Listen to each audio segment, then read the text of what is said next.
नमस्कार किसान साथियों, कैसे हैं आप। उम्मीद करता हूं बहुत ही बढ़िया होंगे।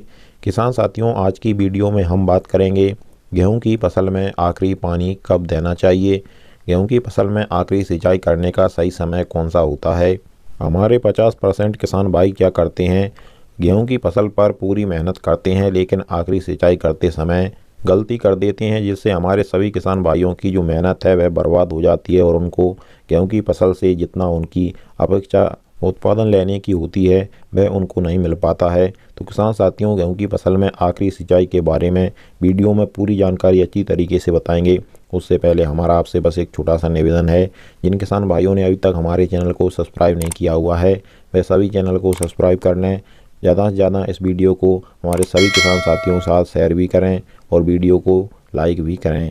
किसान साथियों, आपने गेहूं की चाहे कोई भी वैरायटी लगाई हो, अगेती वैरायटी लगाई हो या पचेती मध्यम वैरायटी लगाई हो, आपको हम दिनों के हिसाब से नहीं बताएंगे। हम आपको एक बिल्कुल सही तरीका बताएंगे गेहूं की फसल में आखिरी सिंचाई करने का। अगर इस समय पर आप अपनी गेहूं की फसल में आखिरी पानी लगा देते हैं तो आपकी गेहूं की फसल का जो दाना है उसमें किसी भी प्रकार की कोई कमी नहीं रहेगी। वह चमकदार, वजनदार एवं मोटा बनेगा, जिससे आपको शानदार पैदावार भी मिलेगी।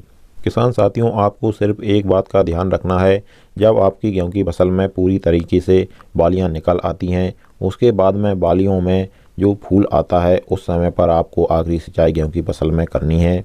ध्यान दीजिएगा किसान साथियों, जब आपकी गेहूं की फसल में पूरी तरीके से बालियां निकल आएँ और बालियों में सफ़ेद सफ़ेद जो फूल आता है वह आने लगे, यह बिल्कुल सही समय होता है गेहूं की फसल में आखिरी सिंचाई करने का। क्योंकि किसान साथियों, इस समय पर हमारी गेहूं की फसल के बाली के अंदर दाने बनने लगते हैं। दूधिया अवस्था इसे हम बोलते हैं। दूधिया अवस्था के समय अगर हम पानी लगा देते हैं तो हमारी किसान साथियों की गेहूं की फसल में किसी भी प्रकार की कोई कमी नहीं रहेगी।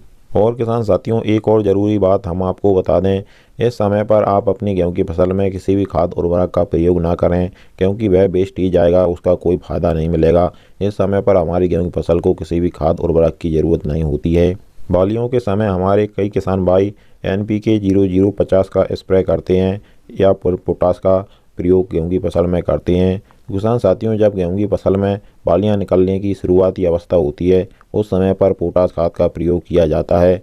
जब आपकी गेहूं की फसल में बालियां निकल आती हैं, उनमें दाने बनने लगती हैं, तो इस समय पर आप चाहे किसी भी खाद उर्वरक का प्रयोग गेहूं की फसल में करें, उसका कोई खास असर नहीं होगा। किसान साथियों, इसी प्रकार से हम आपको आगे भी हमारे चैनल के द्वारा आपकी सभी फसलों की सही और समय पर जानकारी समय समय पर देते रहेंगे। इसके लिए आप हमारे चैनल को सब्सक्राइब करना बिल्कुल मत भूलिएगा। चलिए फिर मिलते हैं इसी प्रकार की एक और नई जानकारी के साथ अगली वीडियो में। नमस्कार।